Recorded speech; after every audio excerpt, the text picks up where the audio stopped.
Hello and welcome to the eOrganic webinar entitled The CSA Farmer's Guide to Accepting SNAP EBT Payments by Bryan Allan of Zenger Farms.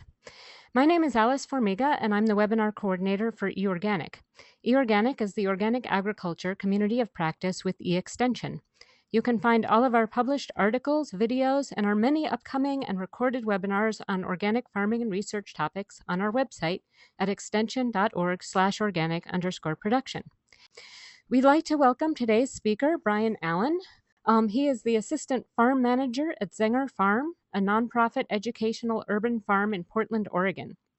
For the past 2 years, Zenger Farm has run a pilot SNAP CSA project to learn and now share the tips and tricks that will make the process easy for you. Hello, everyone. My name is Bryan Allan, and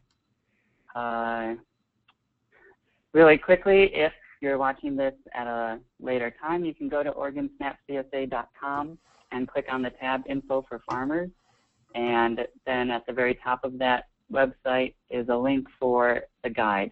And it is a national guide, and this guide is for the entire, or this webinar is for the nation as well. So, Zenger Farm is a nonprofit educational urban farm in Portland, Oregon. And our mission, when you get down to the bones of it, is about providing access to good food for everyone, regardless of their income level. And we do that in a couple different ways. We create a direct link to food in our neighborhood by operating a 50-member CSA. We also operate a farmer's market where other farmers sell their produce. And then we have a farm stand at the farm. We also operate a demonstration farm, 3 acres of sustainable farming on a hillside above a wetland. And then for education, we have 6,000 kids come out on field trips, and that's ever increasing. We also have a summer camp, and then we do workshops on healthy eating on a budget and gardening and chicken keeping and so on. So in 2011, we started our SNAP CSA pilot project. And the purpose of the pilot project was to figure out what works and what doesn't as far as working with SNAP members and figuring out the logistics of accepting SNAP payment and the rules. And then the third component is going to be encouraging other farmers to start accepting SNAP, which is what this webinar is for. So half of our slots for membership are reserved for SNAP members. In 2011, we had 20 members, and 2012, we had 40. And if you want to learn more about us, you can go to our website, zengerfarm.org. So our pilot project was made possible by Kaiser Permanente and the USDA from grants from them.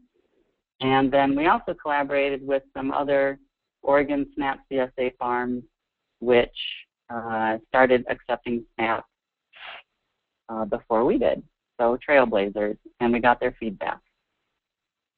So by the end of this webinar, you will want to accept SNAP payments. A little bit of hypnosis. You'll also know the essential SNAP rules, have a plan to integrate SNAP payments into your farm structure, and then also have tools to find and retain SNAP members and be able to make a hassle-free application to become authorized to accept SNAP. So let's go over the alphabet soup. It all started out as food stamps, paper coupons that you exchanged for food at the grocery store or other retailers. And then in the 1990s, they replaced the paper coupons with EBT cards, which are debit cards. EBT stands for Electronic Benefit Transfer. And then very recently, they rebranded the whole program from food stamps to SNAP, which is Supplemental Nutrition Assistance Program. And the purpose of the program is to increase the purchasing power of low-income families by providing additional funds, essentially. And the program is run by a department in the USDA called FNS, which is Food and Nutrition Services. So when I'm talking about SNAP, I'm talking about the program. When I say EBT, I'm usually talking about the card. And when I say FNS, I'm talking about the government agency. So let's start off talking about the benefits for farmers, starting off with the finances. you can see that from 2007 to 2011, farmers markets increased the number of SNAP payments nationwide at the market by over 600%. So this definitely demonstrates that there is demand by SNAP participants for direct farm produce. And so farmers markets are doing it, and why aren't we? Well, looking at it another way, 1 in 7 Americans participates in SNAP, and the average household benefit is $275. So that's $75 billion nationwide last year. It's a huge amount of money, a huge number of people participating. And even if just a small slice of that pie is spent at CSA farms, it can make a huge impact on your bottom line. But as I'm sure all of you know, CSAs aren't about making money all the time. It's often about the social justice aspect of it. And so the SNAP program is a great way to increase access to healthy food for those participants. And it's not just any food, it's the best food available, as I'm sure all of you are willing to brag about how great your produce is compared to what may be available in the supermarket.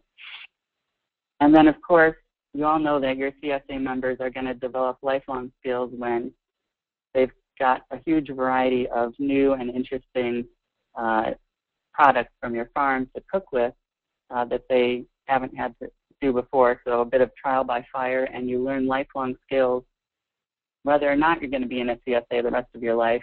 Great skills for preparing and cooking food.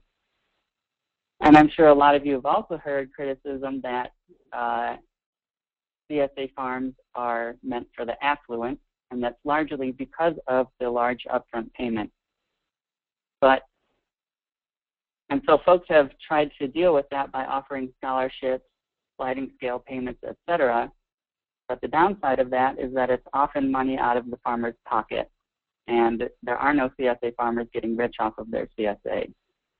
But lo and behold, there is a program that exists through the federal government meant to increase the purchasing power of low-income families. And so we can participate in that program and provide a great option for healthy, fresh, local food. So let's start with the basics. All CSA farms can participate because you're selling fresh or processed food that you grow or a partner farm grows. And the process is very simple. You charge your members' EBT card, and then that payment is direct deposited into your bank account within 2 business days. That deposit cannot be, the bank can't charge any fees on that deposit. So what are eligible foods under the SNAP program? All food grown for human consumption and plants and seeds that grow that kind of food. But it's not intended for venues like restaurants. So no hot foods, no foods prepared to eat immediately, which would be like a drink with a straw in it. Nothing inedible like flowers or decorative gourds. No alcohol, tobacco, medicine, vitamins, or live animals. So you can charge for all of those eligible foods as well as bottled deposits, which might be helpful for dairy CSA. But that's it. You can't charge for anything else. You can't charge for membership fees, administrative fees, delivery fees, an upfront deposit, taxes, anything like that. So you may want to look at your CSA fee structure and change it, or you can ask your members to pay those fees with something else, cash, check, credit, debit, so on. And here's the big rule. You have to accept payment at pickup. You can't accept payment beforehand, and you can't accept payment afterwards. That means that, unlike a traditional CSA, you can't do an upfront SNAP payment at the beginning of the season. You can't do a payment at the beginning of each month for pickups later that month, or at one pickup for multiple pickups. There is an exception if you partner with 501c3 organizations that I'll get to a little bit later in the show. And like I said, this is a national webinar, and that's because the rules are nationwide and they're federal. There are some variations in the rules for Native American tribes, reservations, and Puerto Rico and Alaska, but I'm not going to get into those variations. And then applications are also evaluated at a national office, so they should be applied with the same standard as well. Some states have applied for waivers from those rules, and then they implement their own rules. I'm not aware of any waivers that affect a CSA operation under SNAP. The state and field offices of FNS may also interpret or implement the rules a little bit differently, but these have to be really minor variations for them to be legal. It's a federal program, and it should be standardized across the country. One example of a different implementation is in New York. Just Food is a nonprofit that's dedicated to food access in New York City, and they've been working with CSAs since the 1990s and with their local field office. And what they did is they created a different application process. There's a CSA expert in the New York field office, and that expert, you fill out a paper application and you mail it directly to that expert, and they help walk the CSA farmers through the process. There's a website address right there if you're in New York and you want to learn about that process. It's also in the guide that we mentioned at the beginning.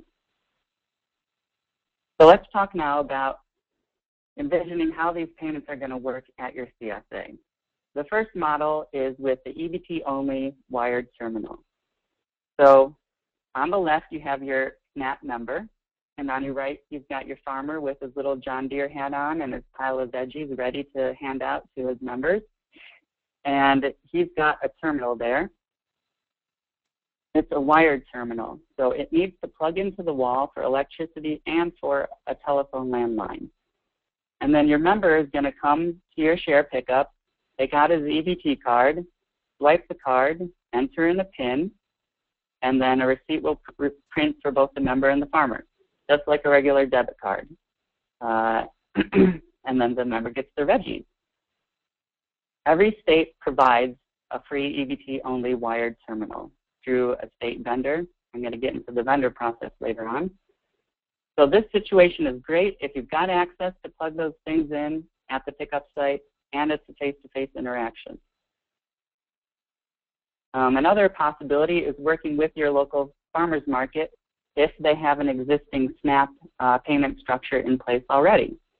So your member would swipe their card at the market booth, walk over to the farmer with their tokens, exchange the tokens for veggies, and then the farmer would turn on the tokens with to get payment from the market.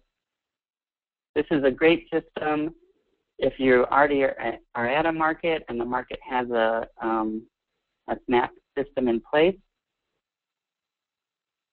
Another great aspect of it is that the farmer doesn't have to get authorized to accept SNAP because they use the existing structure in place. So you don't have to go through the application process. They're limited to face-to-face transactions, and you definitely want to talk with your market manager before doing this because it's going to create a lot of additional work for your market manager, counting tokens and longer lines at the terminal booth. Then finally, you can buy a wireless terminal. The same situation, the member swipes their card, enters in their PIN, and receipts print, but it's wireless. So it works off of existing cell phone networks, and it's battery operated. Downside is it's expensive, at least $600 for the terminal, $45 a month, and then 15 cents per transaction. It's also limited to face-to-face situations, and you have to have cell phone reception. So it works really well if maybe you're at your barn or an off-farm location where you can't plug in your terminal. There's another option, which is Mobile Market Plus application from WorldPay. Works with iPhones, iPads, and iPod Touches. You still need to buy an attachment which prints receipts and swipes the card. There's a $100 annual fee and a 15-cent per transaction fee. So the next models for accepting payment involve vouchers. Vouchers are carbon copy receipts similar to the credit card imprint that we used to do back in the 1980s. And vouchers allow you to authorize payment without the use of the terminal, and you get them free from your vendor. Using a voucher is a two-step process. First, you have to approve the voucher, and that essentially verifies that the customer has the funds in their account, and then it puts it on hold for you. Second step is clearing the voucher. That verifies that, yes, indeed, you do want to do this transaction, and it transfers the funds to your bank account. So this is what a voucher looks like, and I'm going to walk you through approving one. First step is filling out the voucher. Lots of information goes on that voucher, and it does take a little bit to fill it out. Once you've filled it out, you call into an automated approval system, and you type in the card number, the transaction amount, your authorization number, and whether it's a purchase or a refund. Then the automated system tells you whether or not there's enough money in the member's account, and it gives you an approval number. You write that approval number down on the voucher, and then you have the member sign and date the voucher, and you also sign the voucher. Like I said, it's carbon copy, so the customer walks away with a receipt, and you keep a copy of that receipt. So later on at the office, you need to clear the voucher. You can do it in two ways. You can use the free EBT-only wired terminal that you get from the state's vendor, and you have to re-enter all that information and then confirmation receipt print. Another way is, depending on your vendor, in Oregon, we have EBTedge.com. That's the vendor's website, and you can actually clear vouchers on that website. Other states share the same voucher, other states share the same vendor, and I'll show you how to figure that out later. But doing it online is a lot faster, but there's poor record keeping because no history is kept as far as what transactions you've cleared, so you have to do a screen print. Finally, timeline, you have to clear your voucher within 15 days of getting it approved. If you don't, it releases the funds back into your SNAP customer's account. Once you clear the voucher, that's when the direct deposit process begins, and it happens 2 days afterwards. So how would you use this voucher? Well, here's a point of sale model. Member comes up to you with a card, shows you their card, you whip out your voucher, and you fill it out. Then you call into the automated system, enter in information, get it approved. Your member signs the voucher and walks away with their vegetables. Later on, then you would clear it back at your office. So this situation is great if you have an off-site pickup. It still requires a face-to-face interaction and a cell phone or cell reception, I guess, and cell reception. So what if you don't have cell phone or you don't have a reception? It's because it's a rural area, for instance. You can do a prepared voucher. So earlier at the office, you're going to fill out your voucher. You're going to call into the automated system and get that voucher approved. Then you're going to pack up your vouchers along with your share delivery. And later at pickup, your member is going to verify that, yeah, they still have their card, sign the voucher, and walk away with their vegetables. So there is a way to do it if you don't have cell phones. Finally, this is the situation you can use when you don't have a face-to-face interaction with your member. Maybe you do a drop site at an office building and employees there are members of your CSA and they come and pick it up from, who knows, the lobby at their convenience. So in this situation, you would fill out the voucher again ahead of time and get it approved. Then later at pickup, you're going to designate someone to be a cashier for you. Essentially, they're acting as your agent. So you'd hand off the vouchers to them, and then the member would come to your cashier, show them the card, sign it, and get their vegetables.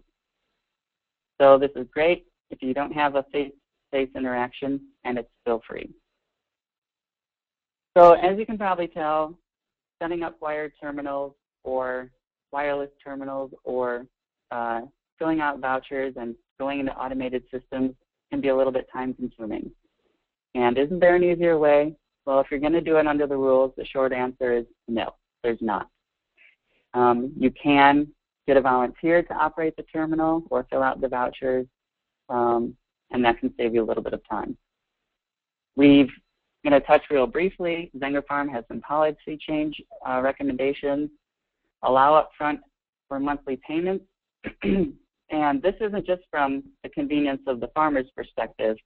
Our farm share members have reported in surveys that they want to be able to pay up front or at the beginning of the month. And that's because, first of all, they know how to manage their own money. And secondly, they see how easy it is for those members who are able to pay up front.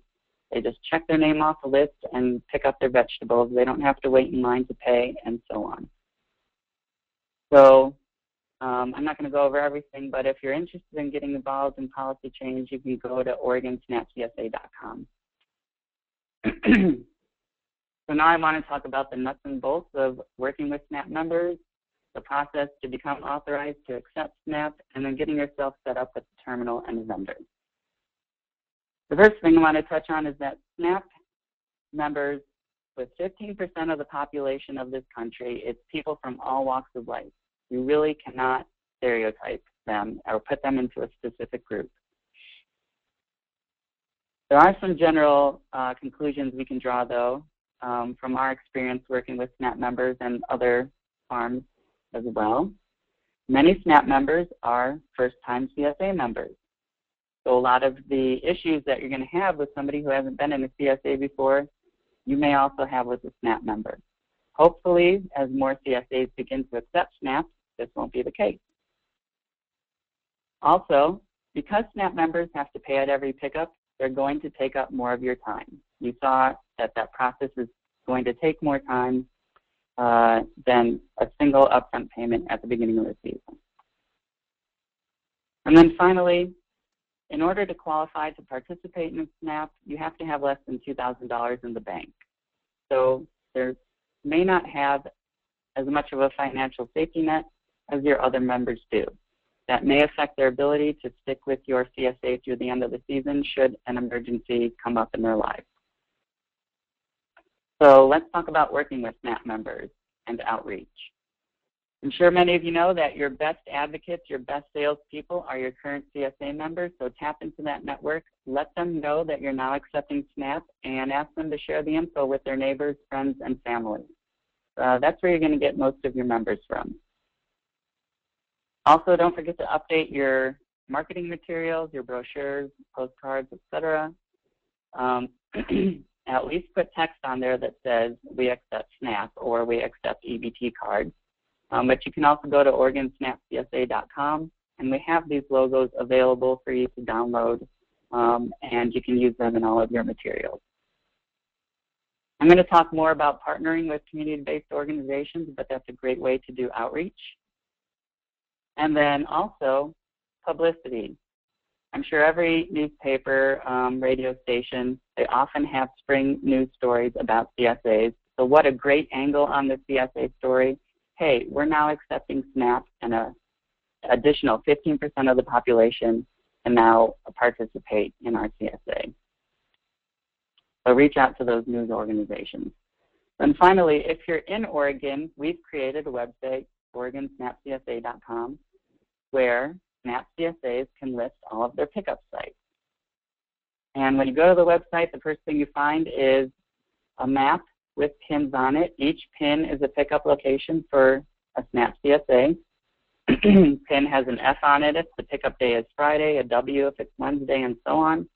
Super easy for anyone in Oregon who receives SNAP benefits to go online, find a pickup site near their home or work that's convenient, and it's on a day that works for them.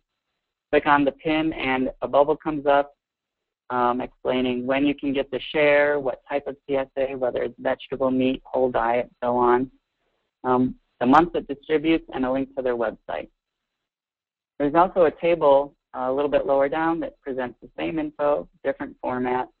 You can sort the table by header, so if you're looking for all the vegetable CSAs, you can sort it by that, or meat CSAs, sort it by pickup city, and so on. Okay, let's talk about managing expectations. I'm sure if you know that if you ask 100 CSA members what their idea of a CSA is, you're going to get 100 different answers and have way more than 100 different ways to disappoint people. So managing expectations is about setting up those expectations at the beginning and then meeting them later on in the season and making your members happy. Two great tools for that is the member agreement and an upfront conversation. Member agreements are great also because a season can be 6 months long, a year long. So towards the end of the season, you can say, hey, remember the expectations I set up at the beginning, and now I'm meeting them. There are some great resources online for model member agreements. This first one, Illinois Direct Farm Business, also has a webinar on writing great CSA member agreements. These resources are also at the end of the guide as well, so you can find the links there. Those websites, though, don't have model language specific to SNAP payments. The guide that I wrote does have some sample language that you're welcome to use because SNAP payments are going to affect different aspects of your member agreement, so let's go over those. The first is payment. So SNAP members get their benefit charged up at the beginning of the month, and then they spend it, and oftentimes run out of it towards the end of the month. That's called insufficient funds, and you need to plan ahead for that. At Zenger Farm, we don't just accept SNAP, we also accept cash, check, or debit. One way to think of a SNAP CSA is a CSA where payment occurs at every pickup. One of those payment options is for SNAP. You can also do, or if you have an unmanned pickup site, you definitely need to consider what you're going to do when insufficient funds happen. One thing you can do is at the beginning of the season, get a debit or credit card on file. Let your member know that you're going to charge that card if their EBT card runs out of funds. I definitely recommend giving your member a courtesy call before you do that every time, because you don't want to hit a family that, is getting public assistance with an additional charge from their bank if they, overdraft their account or max out their limit or something. And then finally, if you have a designated cashier at that unmanned drop site, they may be willing to collect the cash and hold on to it for you to pick up later. So with an upfront payment at a traditional CSA, what a great incentive, because they're all financially invested for the entire season and they're going to stick with your CSA to the end. But you can't do that with a SNAP CSA. So a deposit is a great way to provide incentive to your members to stick with it to the end of the season. And it's also a small consolation for the CSA farmer if the member drops out or misses a pickup. Just remember, you cannot accept a SNAP payment as a deposit. It has to be cash, check, credit, debit, something else. Also, consider what you want your deposit to be. What's the right amount? You don't want it to be too high that you are excluding people from participating in your CSA, but you don't want to be so low that it doesn't provide enough of an incentive to stick with it. So our happy medium at Zenger Farm is 2 weeks worth of pickups for $50 or 8% of the total cost. Don't forget to address how you're going to refund the deposit at the end of the year. You don't want folks showing up with, expecting to get some cash at the last pickup if you intended to mail out a check. So missed pickups. At a traditional CSA, it's entirely the member's responsibility. If they miss the pickup, then they're out the cash or they're out the vegetables or whatever the situation may be. But you may not want to be that strict when you're working with SNAP members. So at Zenger Farm, we say that our members can miss 2 out of 23 pickups and still get their deposit back. When they've missed that 3rd pickup, they lose their deposit, and we're definitely going to have a conversation with them and make sure that the CSA is still a good fit for them. If you're going to ask your members to make a payment for pickups that they've missed, you shouldn't do that with SNAP. It's a bad idea to accept SNAP payments for goods that weren't delivered. And again, you cannot accept payment for food after the fact. It has to be at the time of sale. So you'll have to collect payment somewhere else, cash, check, credit, debit. And if you want to require notice, that might be helpful so that you don't needlessly harvest vegetables that could hold in the field, for instance. You know, just spell out clearly how much notice you want, what's the contact method. And all this talk about deposit strictness and so on sounds really antithetical to community-supported agriculture, which is about creating community, creating ties between farmer and consumer. But remember that when you're creating a member agreement, you're creating a baseline expectation for both what's expected from you and what's expected from your member. So you can always be nicer than your member agreement. You can always make exceptions when the situation warrants. But if you write a member agreement that's really loosey-goosey, or you don't have one at all, you can't really be meaner. So just something to keep in mind. Finally, late pickups. You're going to get requests for late pickups, so think about how you want to handle this ahead of time. At Zenger Farm, we've got a pickup at our farm and one at the farmer's market. To do an on-farm late pickup, our members need to call our farmer on the cell phone and physically have a conversation with the farmer. No emails, no text messages, no voicemails. It's only after that conversation will they know that there's a box waiting after hours for them at the farm. And then they have to pay the following week with cash, check, or debit. Remember, you can't pay with SNAP for something after you've received it. At the farmer's market, there's no late option available because there's no place to safely store that box after hours. And whatever you do, just be very clear because, like I said, this situation is going to come up. Share contents and size is just a great idea to have in any member agreement, especially when you're dealing with new CSA members. So at Zenger Farm, we just spell out really clearly the amount of vegetables they're getting is enough for a family of 4 omnivores that eat most, but not all, of their meals at home. It's also about the equivalent of 1 to 2 grocery bags full of veggies. So using a couple different metrics there. We spell out sample shares for spring, summer, and fall, what might be in the box. And then this is really important. Let your members know, if this is the case, that your share size is going to be a little bit smaller in the beginning of the season. It's really important for SNAP CSA members because if you scare them with the size of the share at the beginning, they don't see the value, and they don't know that the amount of veggies are going to increase later on, then they may be more apt to drop out. And then finally, at a traditional CSA, the shares were an actual portion, say 1% of the harvest.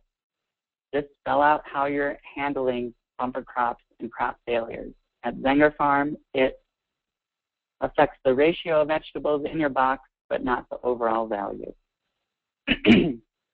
So those are some things to think about in the member agreement. But an upfront conversation is really important. Every CSA farm in Oregon that accepts SNAP that I'm aware of requires the member to have a conversation with the farmer before they can sign up for a SNAP payment. And we've noticed that this has a huge effect on retention. In 2011, only 60% of our SNAP members stuck with it through the end of the season. We didn't do an upfront conversation in 2011. In 2012, we did, and the retention rate jumped quite a bit, all the way to 86%. It makes a big difference. It can be on the phone or in person, and your conversation is going to be making sure that this is a good fit for your CSA and the member. Have they been in a CSA before? What's their idea? How is your CSA different? Is it a busy couple that eats most of their meals out? They may be overwhelmed with the amount of produce you're giving them. Is it a big family of vegetarians that eat at home all the time? They may be underwhelmed. So taking that into consideration. And then another really important thing is transportation. Our farm share pickup at Zenger Farm is Fridays during rush hour. And I don't care if you're rich or poor. 23 weeks of driving through traffic to get a box of vegetables, you're probably going to drop out. So making sure that The pickup location is convenient to where the member lives or works, and it's at a time of day when they can make it is really important. And then finally, just use the opportunity to explain your CSA and highlight all those important points in the member agreement. I have to gloss over retaining your members for time's sake, but I do go into more detail in the guide. And the basic idea is members who are happy and who see value in your share are going to stick with it through the end of the year. So making sure they know how to cook and prepare their food. If you may want to include more common or popular products or put out a trade basket so that they can even out the types of vegetables they like. And then a conversation about the weather with your members isn't just a time waster. It's a way to communicate value, because once they realize that they were at work sitting in a cubicle while you were out during the torrential downpour harvesting their vegetables, they're going to see the value in your share as compared to what's available in the supermarket. Okay, so partnering with community-based organizations is just a really great synergistic partnership opportunity. So I strongly encourage you to look into that. Outreach is a huge benefit. These organizations may be working with populations that already have a lot of SNAP participants in them. So they have an established network that you can tap into. Maybe it's just putting a flyer on a bulletin board or a blurb in their newsletter or something more. But you know, there's a built-in system for you to reach out to potential SNAP members. Of course, community-based organizations are going to have convenient pickup sites located in those communities, so that could be a great partnership opportunity. If they're working on food access issues, they may already be offering cooking classes or have recipe books, and that could just be a win-win situation all around. SNAP members are going to have a way to learn how to cook fresh local foods, and then at their cooking classes, they have a great source that they can point their students to find these great vegetables. And then here's the really unique benefit.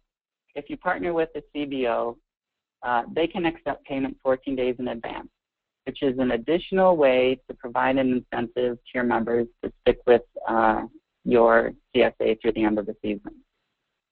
It's also a huge way for you to save time processing payments because it's actually the CBO that becomes authorized to accept SNAP. They're the ones that get the terminal. It's their bank account that the payments are transferred into. Then they pass those payments on to the farmer. They do have to be a 501c3 to take advantage of this rule. And there's a lot of examples of great groups that you can partner with, and you know, I encourage you to look broadly. So now let me walk you through the application process to become authorized to accept SNAP. Just a really quick note about asking questions of FNS employees. It's been our experience and the experience of other farmers that many FNS employees do not know what a CSA is. Or if they have an idea of what a CSA is, they don't know how the rules apply. So careful about opening a can of worms. That's why we put together this webinar and the guide. As a side note, if anybody has great contacts in FNS at the national level who would be CSA advocates, I'd love to get their contact info. Don't forget, if you're in New York, there's a parallel application process that Just Food worked out. And then the timeline is about 1 month start to finish. About an hour to do the application and gather together your documentation. 2 weeks is the average approval time, although anecdotally right now I've heard that there's a little bit of a backlog. And then an hour to apply and fill out the contract with your vendor for the terminal, and then 2 weeks to get that terminal and get it up and running and so on. So this website address here is available in the guide, but you just go there, and that's the application page at the USDA FNS website. And the first step is to set up an account. You're just creating an ID, password, answering security questions. And then because it's the federal government, after you create your account, you have to wait 20 minutes before you apply, so grab a cup of coffee. And then the first section of your application is basic information. Just where's your store located, what's the name of it, contact info, and so on. For location address, if you're a farm, you want to stick with your farm address. If you're an organization, either pick the pickup location as the address, or if there's multiple pickup locations, then just do your CBO headquarters. At the bottom of the page, you need to select what type of business you are, and you'll be signing up as a farm stand, stall, or U-pick. Basically, that's the farm direct marketing category. The next screen is ownership info. So most farmers are going to be sole proprietors. CBOs are going to sign up as nonprofit cooperatives. Depending on your structure, this can be a little bit of pain because you have to list all the owners or all the officers of your corporation or CBO. So just be aware that you have to gather all this info up front to fill out the application. The next screen is sales info. And the first question is a little tricky. Do you sell products wholesale to other businesses like restaurants? Well, most farmers are going to say yes, but you shouldn't. You should answer no. And the reason why is because this is an application for your CSA store, your CSA as a venue. It's not a farm-wide application. Ask yourself, how many restaurants are members of my CSA? Your answer is no. If you do answer yes, and your wholesale is a large portion of your business, it can affect your eligibility to become SNAP-authorized. Sorry, otherwise on that slide, it's just basically entering in your sales amount for an entire year. So inventory info, no real caveats here. You just pick the categories of food that you have for sale and percentages and list it out. Supplemental info is basically when is your CSA in operation. So only check the months of the year that your CSA distributes. And then at the bottom of the page, you select when your CSA is open as a store. So what you're going to put down is your pickup times and the days of the week.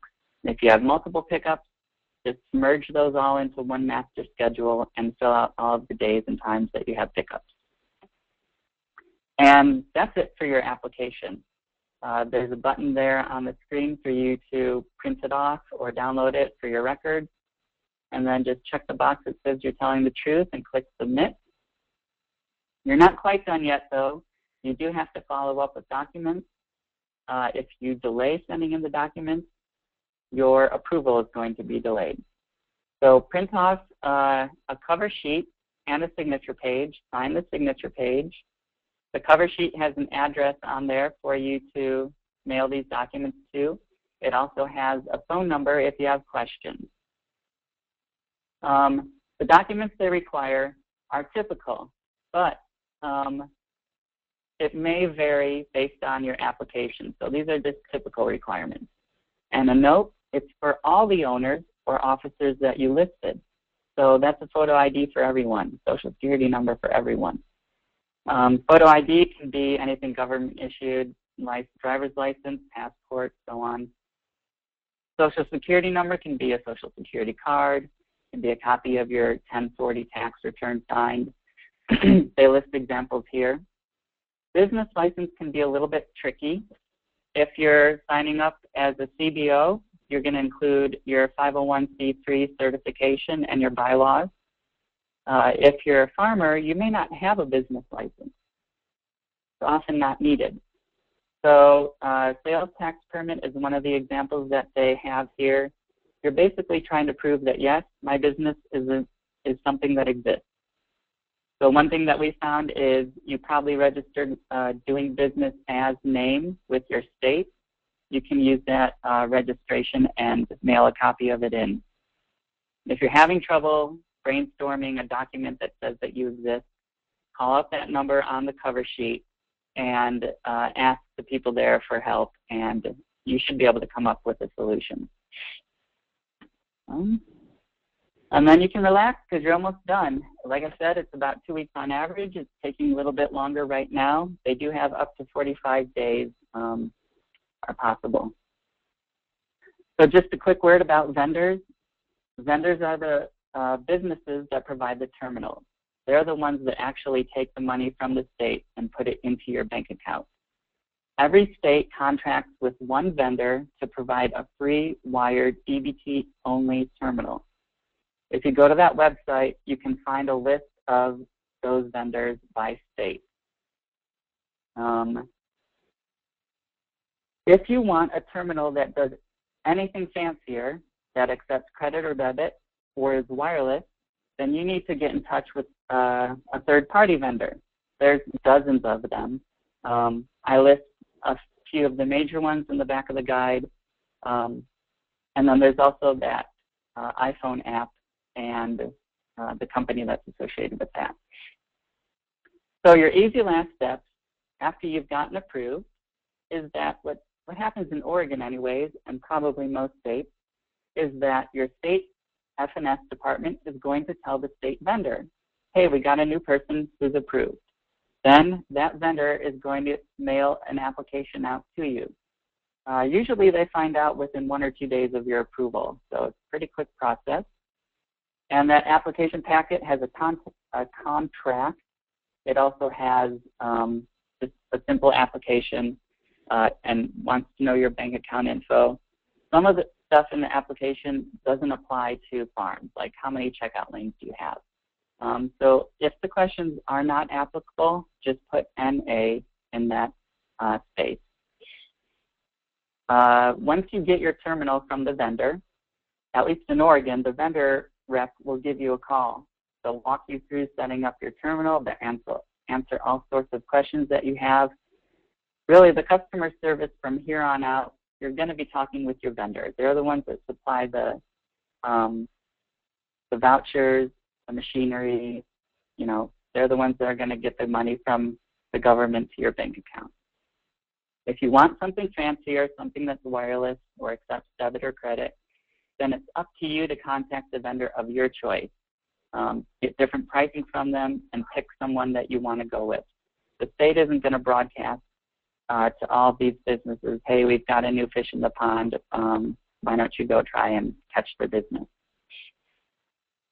And see, that's it. It's a SNAP. Soon you can be just as happy as this little stick-figure farmer with his wired EBT only. And I think, so here's, again, is that link to download the guide. Okay, for those of you who missed the beginning of the presentation, we are going to have 30 minutes of questions and answers. And in order to ask a question, you can just use the question box on your screen to type in questions and hit return. We have quite a few coming in already. If you don't see the question box, you can click the small plus sign next to the word question to open it up. And we also wanted to mention that we really value your feedback for all of our webinar programs. So we'd very much appreciate it if after the webinar, when you receive an email with our follow-up survey, that you please fill that out. Also, this webinar is being recorded, so if you'd like to share it with other people or watch it again, you will be able to find it on our website at the link on your screen within the coming week. Also, you can find the slides of the webinar as a PDF handout at that link, and you can also find the handbook that Bryan produced, which is uploaded there as a PDF. If after the webinar you have additional general questions about organic farming, you're also welcome to use the eExtension Ask an Expert service, the link of which is the third one on your screen. So with that, let's move on to our questions. Okay, let's see. Are SNAP cards connected to Visa or MasterCards, or are they run through a credit card processor? They're not associated with Visa or MasterCard as far as I understand. I think it's a parallel system that each state operates and contracts out to other operators. Okay. When you sign up for SNAP, do you get signs saying that you accept SNAP? In the guide that I wrote, there's a number that you can call to get posters and decals. It may not be that useful for, CSA farmers because folks aren't going to be coming to your pickup site unless they are already members. But yeah, there's a resource for that, and it's in the guide. Okay. What about charging a few days before? We charge weekly at the beginning of the week at our CSA. One CSA wrote in here. Well, like I said, if you are following the rules, then that's not an option. The reality is that CSA is a very small portion of the SNAP transactions, and it's very unlikely that any farmer is going to get in trouble for accepting payment ahead of time or after the fact. And if you do, it varies from getting a warning letter to getting kicked out of the program or suspended. And then for the worst case, which is usually reserved for folks who are, I forget what the term is for it, but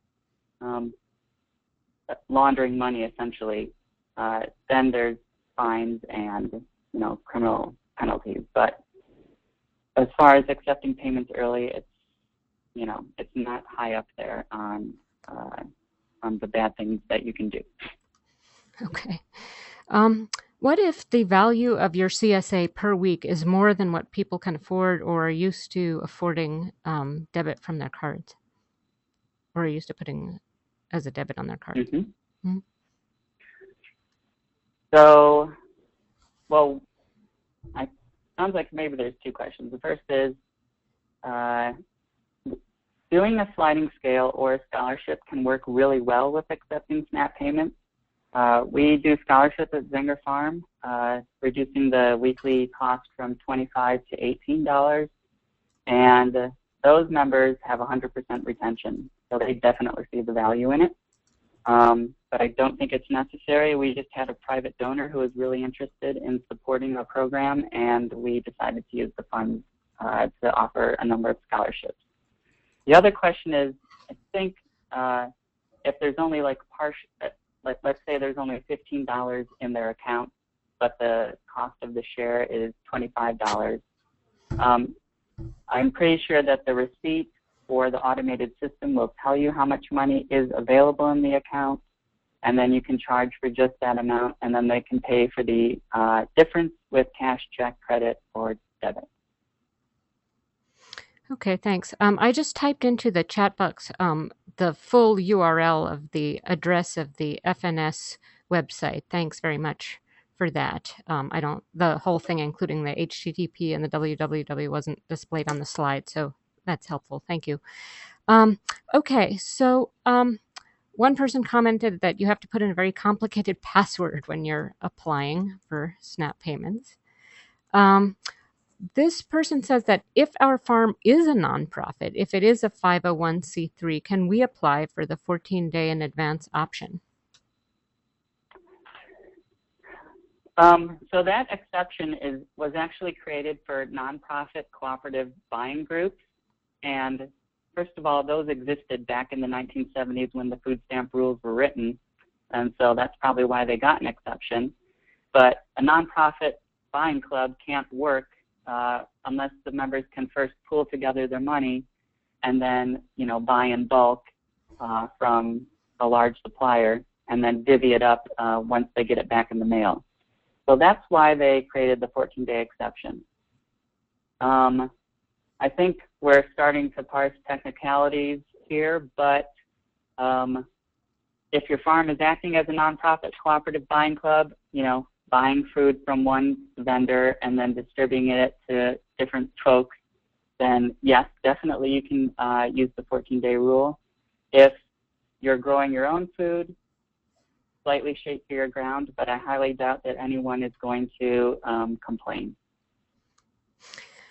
Okay, so this person just wanted you to clarify that at your farm, you require a $50 deposit in cash or check at the beginning of the season and then return it at the end of the season, but use SNAP for the weekly payments. That's right. And if they don't have SNAP funds, then we would accept other payment as well. Or if they just choose to do another payment, then they can do that as well. Okay. Let's see. Here's a comment. In the fiscal year 2012, I believe FNS released funds to states to provide wireless devices to farmers markets. Do you know if CSAs were also eligible, and whether this funding will be available in the fiscal year 2013? It's my understanding that no, that funding is reserved for farmers markets that act as a traditional farmers market. There's been some situations where one state, I forget the name of the state, is the farmers markets are actually run by one volunteer farmer, and because it would just be the farmer who would be getting that terminal, then they're not eligible for that funding for the wireless terminals, even though they're running it for the benefit of all of the other vendors. So for a CSA, definitely no, that funding is not available for you unless you do it at a farmer's market. Okay, here's a question about what you think are the most popular vegetables for SNAP recipients. Well, I know that there's lots of surveys that CSAs do of their members, so you may want to check with a CSA nearby you that may have done this in the past to see what local preferences are. But you know, it's all the more common things: lettuces, vegetables, tomatoes, onions. The stuff that's least common or least popular is easier to name: rutabagas, turnips, kohlrabi, you know, stuff like that that's not too common. Okay. Let's see. We sell online through our website. Do you know if there's a way to accept SNAP via an online purchase? We sell organic meat. That is a great question. So the issue with the website is, first of all, no, there's no integrated system like a Visa card or a credit card. There are some ways to sort of get around it. Folks can select paying with their EBT card as one of the payment options through your checkout process. And then basically what would have to happen is that you would have to give them a call and get their EBT card number, and then call into the automated system and reserve those funds on the day that you're delivering the product. And then they would, you put that out on a voucher, and then they would sign that voucher when you deliver the food. So there's no, you can't ask them to type in their EBT card number on your website because that would violate security rules that FNS has. So. Okay. Here's a question about the $2,000 asset penalty for SNAP. She believes this is a state-by-state regulation and it doesn't apply in her state. You can have a car and savings, and the eligibility is based on income in her state.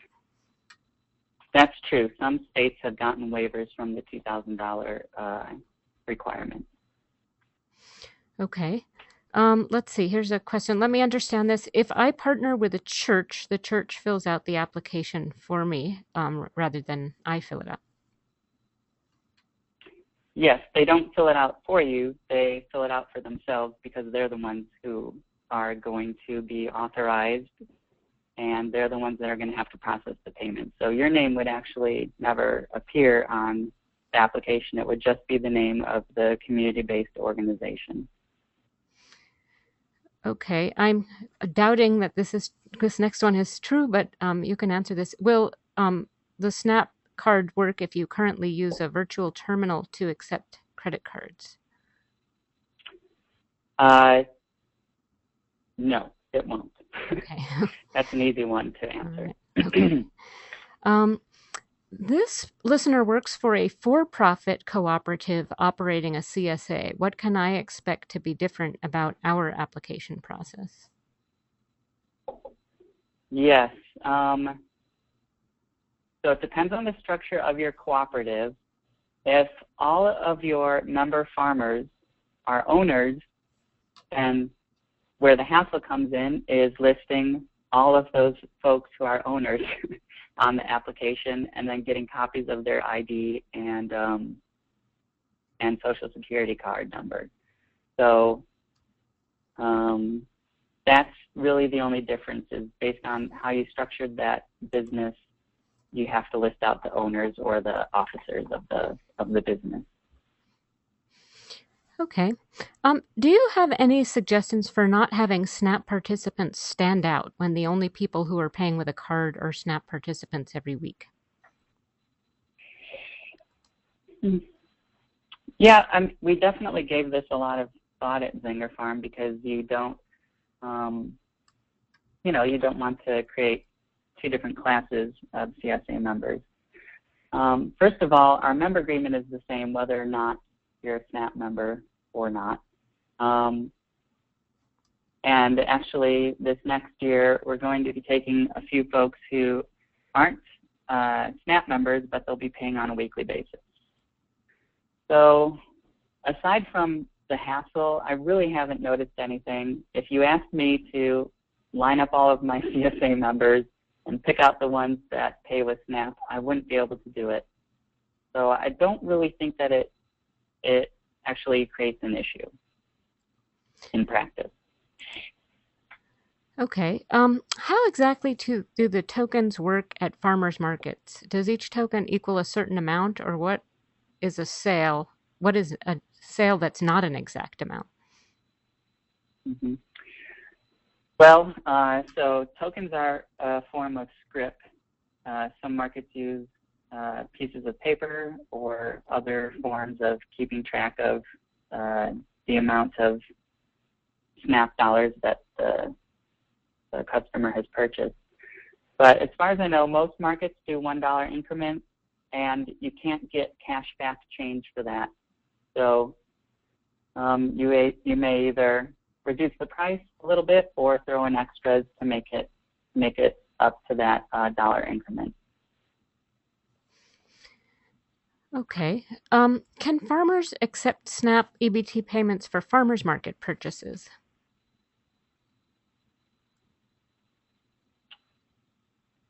I think so. I think what you're saying is, can I be at a market? The market doesn't have infrastructure to accept SNAP currently, but I want to be able to do it at my booth. And the answer is yes. I mean, unless your market has some sort of regressive rule that doesn't allow that, then yes, you can do it. You'd probably get a voucher or a wireless terminal and use that method. And it wouldn't, of course, just have to be limited to CSA shares. You could do it for any of your produce. Okay, we have two kind of related questions here. The first one is, do you think this process would be worth it for a farm to go through for just 1 or 2 SNAP shares? We're a small CSA. And the second, I'll get to the second question after, because, yeah. Mm-hmm. Mm-hmm. Well, I mean, the actual application process, like you saw, it only takes about a couple hours on top of this webinar. And I guess it's just, depends on what your values are. If it's a financial benefit, maybe not so much.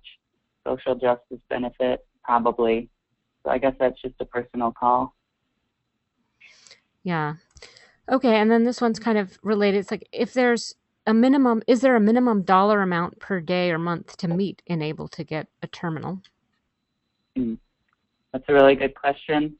So in practice, what I found is, no, it doesn't matter. If you do 0 per month, it really doesn't matter. However, the regulations do say that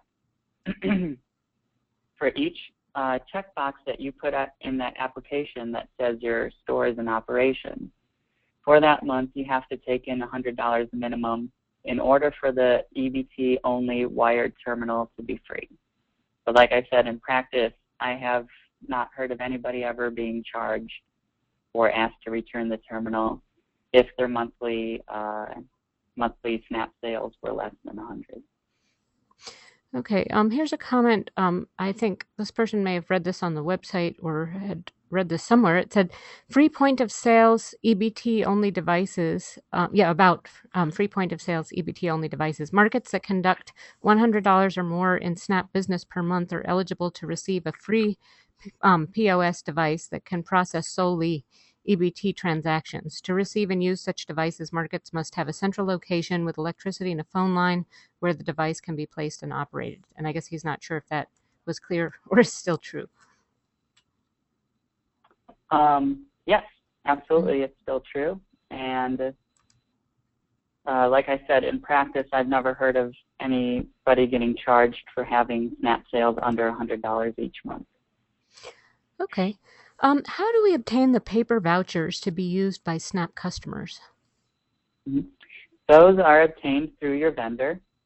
So I believe that they include a handful when you get your terminal, but you'll definitely want to talk to them about getting a larger supply. And you just call them up and ask them for that. Okay.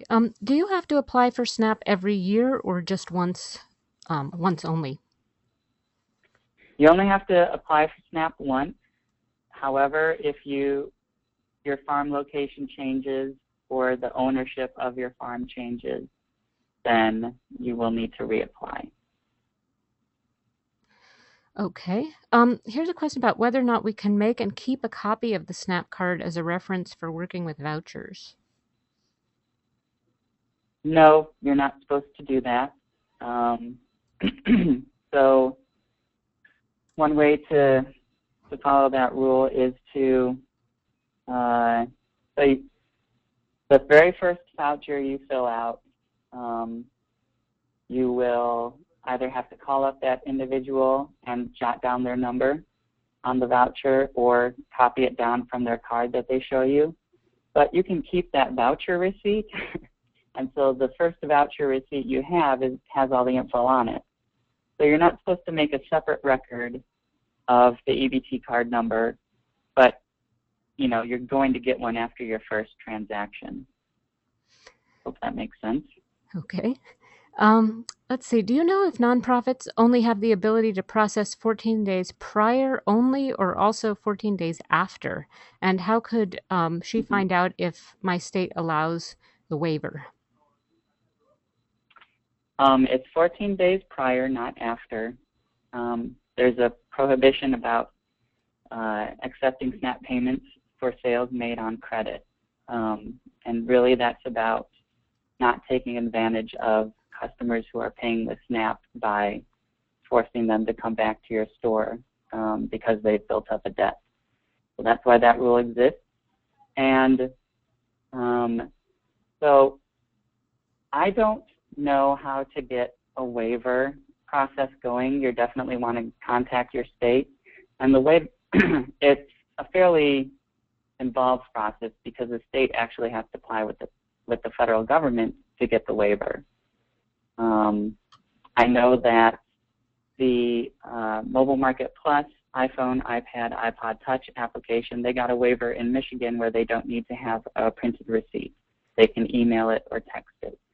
So it does happen. It's state by state, and each state is going to have its own criteria for its willingness to go through that process with the federal government. Okay. Let's see. Is there any reporting involved on an annual or other basis? No, there's not, because the vendor is going to have all of those sales information, and the state is going to have access to it through the vendor, so you don't have to do any reporting yourself. Okay. Let's see. Can you use a wired machine that is not plugged in at the sales site and then plug it in after the market when you're back in the office and then transmit it? No, you can't, because you won't know if the member has any funds in their account. And I mean, that's a practical reason, but also the terminal doesn't store the data and then allow you to plug it in later. It does it at the same time. So. Okay. Let's see. Okay, yeah, this question's been answered. If you use a CBO, does the CBO need to handle the IRS reporting for transactions, or do you handle this as your income? Well, I definitely don't know how the CBO would handle it. That sounds like a tax advisor question, but I assume that the money you're getting passed through the CBO as a farmer, that money would be income for you. And so you would just report it that way. Okay. Can you accept SNAP if you're dropping off the CSA at their workplace? We have several corporations that allow us to offer the CSA to their employees. Instead of them picking it up, we drop it off. Yes, you can. And so you would just want to probably use the prepared voucher model that I talked about, and it's talked about in the guide as well. Okay. Let's see. How does the CBO transfer SNAP funds to the CSA? Well, so the CBO is going to be running the card, and they're going to get a deposit from the vendor into their bank account 2 days after the card was run. And then I guess it's between you and the CBO as far as how often the CBO, if they do a direct deposit or cut you a check or, hand you cash when you drop off the shares. That would just be an arrangement between the two of you. Okay. Let's see. Can you just repeat how you find a vendor? Somebody want to know that. Absolutely. So your state's going to have a vendor that they work with to get the free EBT-only wired terminal. And in that case, you don't have any choices. Either you use that one or you don't get a free terminal. And you can find a link to that in the guide under the vendor section. If you want a third-party vendor, there's dozens of them out there, and we list 3 of the major ones in the back of the guide with telephone numbers and website addresses. But you're essentially looking for a credit card or debit card payment processor or an EBT payment processor. So I don't really know what the Google terminology you would use to pull up the right search results, but there's 3 in the back of the guide, and then you can go from there if you want to shop around a little bit more. Okay, yeah, and just a reminder that guide can be found linked to that first link on your screen at the eExtension website at www.extension.org/pages/67390. Another couple of questions. We live on the Kansas-Missouri state line, so we have CSA customers in both states. If we're in Kansas, can we accept Missouri SNAP? Great question, and that used to be an issue, but now all EBT cards are supposed to be able to cross state lines and be used at different retailers in different states. So that should present no problem. Okay. Can you just talk a little bit about how WIC fits into this? Well, WIC is coming up with an EBT system just like we have right now with SNAP, but it hasn't been implemented yet.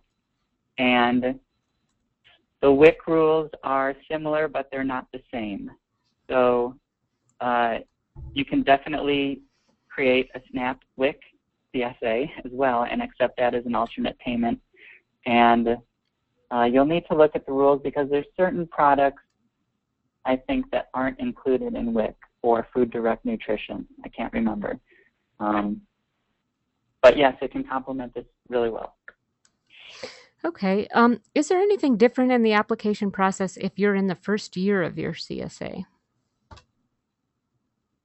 No, it shouldn't matter. I mean, the only thing different is that you're going, well, it asks you for your sales. So I suppose if you're a new store, it probably wouldn't matter.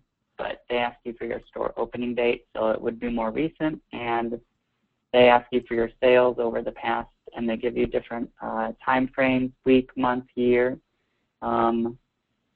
So if you don't have any sales information, I suppose you'd probably answer 0. Okay. This is the last question that we have time for. Has anyone used the Square swipe that plugs into cell phones to process transactions, credit card purchases? I've heard that they only charge 0.25 cents, or 0.025 cents per transaction. Right. I don't know their fee structure. I know it's fairly competitive, but you can't use the Square thing that plugs into your audio jack. You can't use that for the EBT cards. So the only option right now is that $332 sled with the printer and swipe integrated. Okay, well, we are unfortunately running out of time, but I'd like to thank everyone for all your questions and mention once again that you can find this recording within the coming week and our many other recorded presentations on organic farming topics at the link on your screen. Thank you so much, Bryan, for speaking to us and giving us this informative presentation and answering questions today. And thanks to everyone for joining us.